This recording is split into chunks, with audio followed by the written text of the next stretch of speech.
পৃথিবীর জনপ্রিয়তম রাজনৈতিক ব্যক্তিত্ব। একটা ভিডিও দেখে আপনি তার কতটা সত্যি জানতে পারবেন বলুন।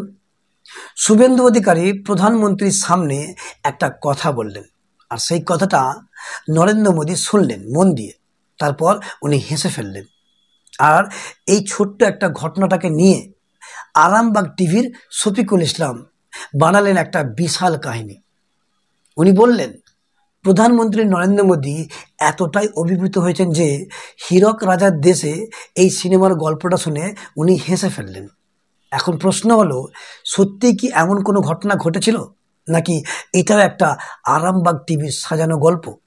চলুন আগে শুনে নিই আরামবাগ টিভির শফিকুল ইসলাম আসলে কি বলতে চাইছেন। তারপর আমি আপনাদের কাছে কিছু প্রশ্ন রাখবো। আপনারা নিজেরাই বিচার করবেন যে এটা রিপোর্টিং নাকি একতরফা একটা সাজানো গল্প। দেখুন আগে ভিডিওটা, তারপর আমি ফিরে আসছি। রাজনৈতিক ব্যক্তিত্ব আধুনিক ভারতবর্ষের চোখ দিয়ে। দর্শক, গতকাল এই ঝলকটা সামনে আসার পর থেকে আমি দেখছি যে অনেকেই এই ভিডিও সোশ্যাল মিডিয়াতে দিয়ে কৌতূহল প্রকাশ করছেন যে শুভেন্দু অধিকারী কি এমন কথা বলছিলেন যেটা এতটা মন দিয়ে শুনছিলেন নরেন্দ্র মোদী এবং হাসছিলেন, কি এমন কথা। আর যখন এই ধরনের কোনো কৌতূহল তৈরি হয়, আরামবাগ টিভি চেষ্টা করে সেই কৌতূহল দূর করতে। তো সেই জন্যে আমিও একটু খোঁজ খবর নিচ্ছিলাম যে সত্যি শুভেন্দু অধিকারী হাত নেড়ে কি এমন কথা বলছিলেন যে এতটা মন দিয়ে শুনছিলেন এবং হাসছিলেন প্রধানমন্ত্রী। তো দর্শক, যেটা জানলাম সেটা হচ্ছে যে গতকাল শুভেন্দু অধিকারী তার বক্তব্যের শেষে যেসব স্লোগান দিচ্ছিলেন সেই বিষয়ে জানতে চেয়েছিলেন প্রধানমন্ত্রী, যে কি এমন স্লোগান আপনি দিলেন যে নিজ থেকে এতটা সাড়া মিলছিল, কি কথা বলছিলেন, এটা জানতে চেয়েছিলেন। তখন শুভেন্দু অধিকারী ওনাকে বোঝান যে বাংলাতে একটা সিনেমা আছে যেটা সত্যজিৎ রায় তৈরি করেছিলেন হীরক রাজার দেশে। সেখানে হীরক রাজ বলে একটা বিষয় ছিল, তো এখানে তো হীরক রাজ নেই, হীরক রানী আছেন। তো সেই জন্য আমরা ওই সিনেমাতে দড়ি ধরে মারো টান এই যে ব্যাপারটা আছে সেটাকে এ করে আমরা এখানে বলি, আর বলি হীরক রানী বাই বাই। এই যে হাতটা নেড়ে উনি দেখবেন হাতটা নেড়ে বলছেন হীরক রানী বাই বাই।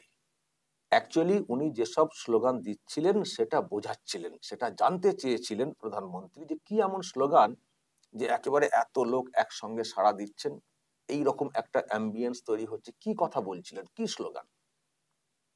মানে যে স্লোগানটা দেওয়া হয়েছে তার যে সাড়া মিলেছিল তাতে অভিভূত প্রধানমন্ত্রী। সেই জন্য জানতে চেয়েছিলেন যে কি এমন কথা, কি এমন স্লোগান আপনি দিচ্ছিলেন। তো তাকে তখন ওটা বোঝানো হয় যে একটা সিনেমা আছে হীরক রাজ, তো এখানে এখন যেটা সেটা হচ্ছে হীরক রানী।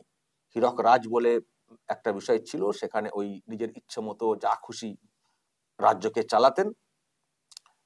তো এখানে এখন যিনি রয়েছেন ওই টাইপের, কিন্তু ইনি তো মহিলা, সেই জন্য হীরক রানী বলছি। তো হীরক রানী বাই বাই, এটাই আর কি বোঝানোর চেষ্টা করেছেন গতকালকে, যেটা একেবারে মন দিয়ে শুনেছেন প্রধানমন্ত্রী এবং শুনতে শুনতে বোঝার পরে উনি মানে হেসেছিলেন। এই হচ্ছে ব্যাপার। তো কৌতূহল দূর হয়েছে। দর্শক বলবেন এই ধরনের অনুষ্ঠানে কোনো কৌতূহল থাকলে আমাকে বলবেন, আমি একেবারে অথেন্টিক খবর নিয়ে ঠিক জায়গা থেকে খবরটা নিয়ে আমি আপনাদের সামনে আনবো। তো এই হচ্ছে ব্যাপার। এখন প্রশ্ন হলো, শফিকুল ইসলাম জানতে পারলেন কিভাবে যে শুভেন্দু অধিকারী প্রধানমন্ত্রীর সঙ্গে এই কথাই হয়েছিলেন? কোনো তথ্য পেয়েছেন, কোনো প্রমাণ পেয়েছেন? আর যদি পেয়ে থাকেন সেটা কই, প্রমাণটা কই, উনি কি দেখালেন? প্রধানমন্ত্রীকে কি বললেন শুভেন্দু অধিকারী, কই সেটা ক্যামেরায় তো বোঝা গেল না। তাহলে উনি কিভাবে এতটা নিশ্চিত হলেন যে শুভেন্দুবাবু হীরক রানীর বাই বাই ব্যাখ্যা করেছিলেন? শফিকুল ইসলাম বলছেন ওনার কাছে খবর এসেছে শুভেন্দু অধিকারী নাকি এই কথা বলেছিলেন, কিন্তু তথ্য কই, প্রমাণ কই? আসলেই উনি যেটা বলছেন সেটা একেবারেই একটা কাল্পনিক গল্প। একটা সাজানো গল্প। কারণ এই কথাটা ওর মধ্যে না বললে এই গল্পটা ঠিক মতো সাজানো যাবে না। তাই উনি বললেন যে আমার কাছে খবর এসেছে। শুভেন্দুবাবু হাত নেড়েছেন, মোদি হেসেছেন, আর এই দৃশ্য দেখে শফিকুল ইসলামের মাথায় একটা গল্প বেঁধে গেছে এবং সেখানে উনি ঢুকিয়ে দিয়েছেন সত্যজিৎ রায়ের একটা সিনেমা। বাংলার সংস্কৃতিকে একটা খারাপ রকমের ব্যবহার। হীরক রাজার সিনেমাটা ছিল শাসকের এক না এক তন্ত্র আর অন্ধ অনুগ্রত নিয়ে ব্যঙ্গ, কিন্তু ওটা আজকের প্রপাগান্ডা খেলায় ব্যবহার হচ্ছে, যেটা খুব চিন্তার বিষয়। আর আমার সবচেয়ে বড় প্রশ্ন শফিকুলের কাছে, যদি আপনার কাছে কোনো তথ্য থাকে আপনি তাহলে সেই তথ্য দেখান, শুধু বলবেন না যে আমার কাছে খবর এসেছে। যুক্তি দিয়ে, প্রমাণ দিয়ে বলুন। হাত বাঁধার ভিডিও দেখে এত বড় একটা ব্যাখ্যা দেওয়া, সেটা কি সাংবাদিকতা নাকি এক ধরনের একটা নাটক? তাহলে শেষ কথা বলি, এই ছিল আমার রিয়াকশন।